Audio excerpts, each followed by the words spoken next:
Bharatiya Janata party की गंदी राजनीति कहां तक गिर सकती है, उसका प्रमाण आज दिल्ली वालों को मिल गया है।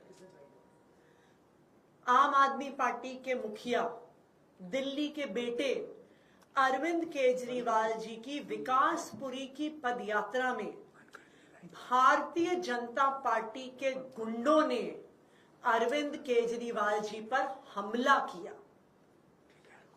भारतीय जनता पार्टी को पता है कि वो अरविंद केजरीवाल जी को, आम आदमी पार्टी को चुनाव में हरा नहीं सकती, इसलिए वो इस गंदी राजनीति पर उतरकर अरविंद केजरीवाल जी पर हमला करना चाहते हैं, उनकी जान लेना चाहते हैं। पिछले 2 साल से भारतीय जनता पार्टी ने अरविंद केजरीवाल जी को परेशान करने में कोई कसर नहीं छोड़ी। उन पर झूठे केस लगाए, उन झूठे केस में गिरफ्तार किया। जब ईडी से बेल मिलने वाली थी तो सीबीआई से गिरफ्तार करवाया कि अरविंद केजरीवाल जी जेल में रहे। जब अरविंद केजरीवाल जी जेल में थे, याद कीजिए, एक 30 साल के डायबिटीज के मरीज को भारतीय जनता पार्टी ने इंसुलिन देने से मना कर दिया था। अरविंद केजरीवाल जी को इंसुलिन तब मिला जब आम आदमी पार्टी के लोगों ने, दिल्ली के लोगों ने सड़क पे संघर्ष किया। अरविंद केजरीवाल जी को इंसुलिन तब मिला जब वो कोर्ट गए और कोर्ट से ऑर्डर लेके आए। क्यों रोकी थी अरविंद केजरीवाल जी की इंसुलिन? क्योंकि उन्हें पता था कि अरविंद केजरीवाल जी को इतनी अक्यूट डायबिटीज है कि लंबे समय तक उनकी इंसुलिन रोक देंगे तो उनकी जान पे बनाएगी। लेकिन भगवान की कृपा थी, दिल्ली वालों का प्यार था, दिल्ली वालों का आशीर्वाद था और सच्चाई का साथ था कि अरविंद केजरीवाल जी को जमानत मिली और वो जेल से बाहर आए। अब भारतीय जनता पार्टी को साफ साफ दिख रहा है कि उनकी अरविंद केजरीवाल को परेशान करने की साजिश, अरविंद केजरीवाल के काम रोकने की साजिश जब हर तरफ से नाकाम हो गई है, तो अब वो अरविंद केजरीवाल जी की जान लेना चाहते हैं। और इसीलिए जिस तरह से जेल में इंसुलिन रोककर मारने की कोशिश करी थी, आज अरविंद केजरीवाल जी की पदयात्रा में उन पर जानलेवा हमला कराकर उनकी जान लेने की कोशिश की जा रही है। मैं भारतीय जनता पार्टी को यह बताना चाहती हूं कि अगर अरविंद केजरीवाल जी को कुछ भी हुआ तो दिल्ली के लोग उन्हें कभी माफ नहीं करेंगे। अगर अरविंद केजरीवाल जी का बाल भी बांका हुआ तो दिल्ली के लोग भाजपा वालों से बदला लेके रहेंगे।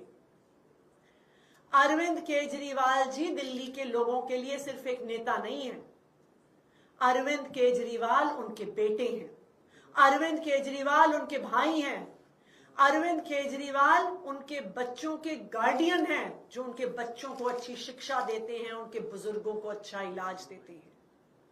तो अगर भारतीय जनता पार्टी वालों ने अरविंद केजरीवाल जी का बाल भी बांका किया तो पूरी दिल्ली वाले भारतीय जनता पार्टी से बदला लेंगे। दिल्ली वालों को पता है कि हर बार जब अरविंद केजरीवाल जी पे हमला हुआ है, चाहे वो दिल्ली सचिवालय में हो, चाहे वो मोती नगर में हो, हर बार हमला करने वाला भारतीय जनता पार्टी का निकला है। और भारतीय जनता पार्टी फिर दिल्ली पुलिस को अपने कार्यकर्ताओं पर एक्शन नहीं लेने देती है, क्योंकि वरना दूध का दूध, पानी का पानी हो जाएगा कि ये सारी साजिश भारतीय जनता पार्टी की थी। आज भी जब हमलावर पर जांच होगी, दिल्ली पुलिस की भी जांच में यही निकल कर आएगा कि हमला करने वाला भारतीय जनता पार्टी का वर्कर था। मैं चैलेंज करती हूं भारतीय जनता पार्टी को कि अगर हिम्मत है तो जांच करवा के दिखाओ, अगर हिम्मत है तो इस हमलावर पे सख्त से सख्त सजा करवाओ। लेकिन यह हिम्मत भारतीय जनता पार्टी में नहीं है, क्योंकि यह हमला उन्हीं ने करवाया है।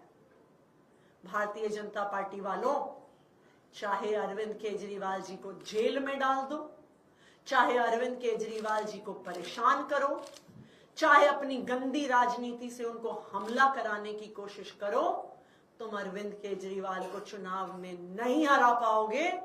दिल्ली वाले भारी बहुमत से अरविंद केजरीवाल जी को ही वोट देंगे और अरविंद केजरीवाल जी को ही चौथी बार दिल्ली का मुख्यमंत्री बनाएंगे। इसलिए ये गंदी राजनीति बंद करो। क्या हुआ मैम, हमला कैसे हुआ उसके बारे में कुछ डिटेल देंगे? क्या हुआ, उनको चोट भी आई है, वो लोग, पुलिस तो उनके साथ रहती है, कैसे क्या हुआ? तो भारतीय जनता पार्टी के कुछ कार्यकर्ता पद यात्रा के दौरान जैसे लोग माला पहनाने आते हैं, माला पहनाने के नाम पर सामने आए और फिर अरविंद केजरीवाल जी के खिलाफ नारे लगाए और उन पर हमला किया। इस हमले में अरविंद केजरीवाल जी को कुछ भी हो सकता था। इस हमले में अगर बीजेपी के उन कार्यकर्ताओं के पास हथियार होते तो अरविंद केजरीवाल जी की जान भी जा सकती थी। यह बिल्कुल साफ है कि यह हमला भारतीय जनता पार्टी द्वारा है, क्योंकि भारतीय जनता पार्टी के ही कार्यकर्ताओं द्वारा केजरीवाल जी पर पहले भी हमले हुए हैं और एक बार भी दिल्ली पुलिस ने अरविंद केजरीवाल जी पर हमला करने वालों पर कोई एक्शन नहीं लिया।